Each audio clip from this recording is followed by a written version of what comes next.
Hey guys, welcome back to my channel. If you're new here, welcome. Today we're going to be talking all about diffusing. When you first start your curly girl journey, this can be confusing because you're actually told not to use heat and stay away from heat. So when you see somebody diffusing their hair as a curly girl, if you're new to this, you're completely confused.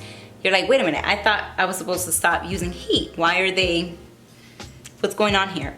So I completely understand, and I've been there. I was confused by this as well. So let me give you a little bit of a tiny explanation on this.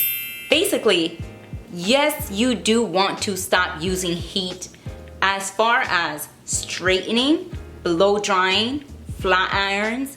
Eliminate all of that. That's not good. Go ahead, throw it away if you want to.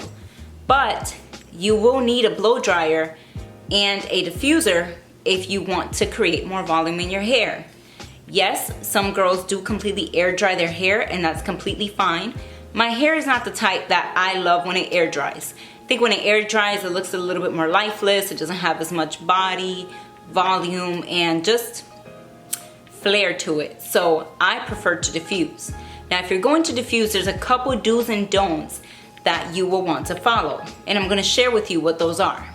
I'm going to let you in on a couple of little tips and tricks that I have found along the way that have worked best for me when I'm trying to diffuse for a bigger, greater hair day. So let's start with tip number one. Tip number one actually has to do with what I'm wearing right now. So this satin scarf, I wear it during my styling process so that when I'm going to diffuse, I don't have as much frizz. If you're wearing a cotton t-shirt, polyester, whatever have you, and your hair is long enough to rub on the back of your, on your back, then you could probably see some, frizzy start to create, and even around just the length of your hair, you can start to get frizz if your hair is rubbing around. So in order to prevent some of that, so my diffusing process can go a lot smoother, I wear a satin scarf around my neck. Tip number two is optional, but I prefer it. So tip number two is actually my Diffuser hand. This is a unique diffuser because it actually looks like a hand, so it allows you to get all the way into your root. The roots tend to take the longest to dry. When you're using a diffuser, especially if you're using a cup, you're allowing air to flow up and into your hair the whole time. But after a while, really what you're doing is you're drying out this part over and over and over, and you're not really getting into the inside, the roots, where you need to go ahead and get it completely dry. That for me is why I use my Diffuser. This has helped cut drying time significantly. Tip number three, do not diffuse right away. This is not going to apply to everybody. Everybody's hair is different, but for me personally, what I have found, if your hair is similar to mine, do not diffuse right away. Allow the gel cast to form in your hair, and it's kind of like a glue that's drying. If you have a stronghold gel, maybe a mousse or something in your hair, a hairspray, something that's going to allow you to have more hold, then give it some time to dry before you go in and diffuse. If you diffuse right away when your hair is 100% wet from styling products, you're going to see you might have a little bit of a frizzy mess. So me personally, I like to air dry for about 30 to 45 minutes before I begin diffusing. Tip number four, while you're diffusing, don't place your diffuser everywhere, like at once.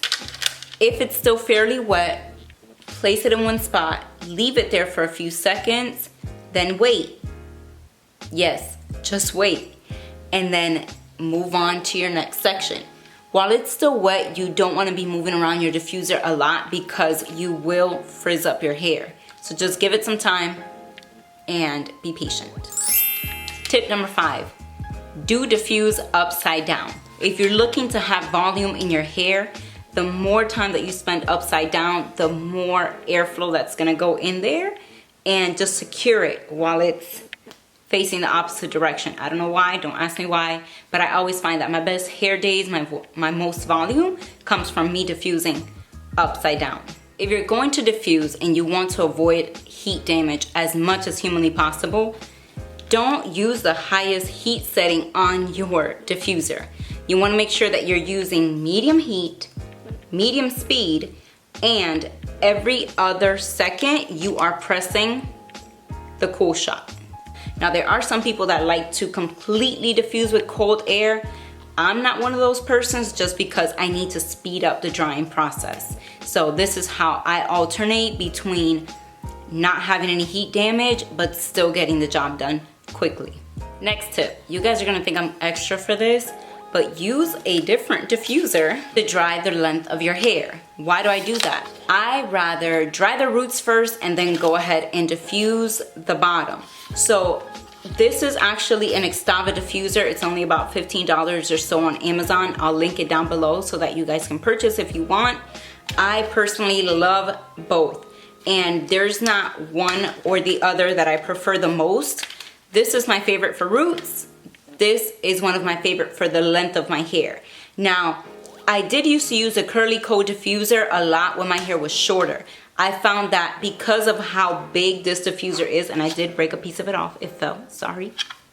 But because of how big it is, like you guys can see just me placing my hand on it, how big the cup is and how deep it is, it allows me to dry my hair faster now that it's longer. When I was shorter though, and I wanted a lot of volume with no frizz, I did use the curly coat diffuser, so I'll link that down below as well. So you can buy according to what your hair needs are. Last tip, as your hair starts to get more dry, I would say about 75 to 85% dry, somewhere in there, you can start to shake the diffuser at the root. This for me just gets pretty much the hair that has fallen and kind of wanted to stay on the root, just shaking to give it more volume. And there you have it, all your wonderful do's and don'ts of diffusing. If you like this video, make sure to comment your favorite tip down below. Hit that subscribe button and turn on notifications to receive more videos like this in your inbox. Thanks for tuning in. Bye.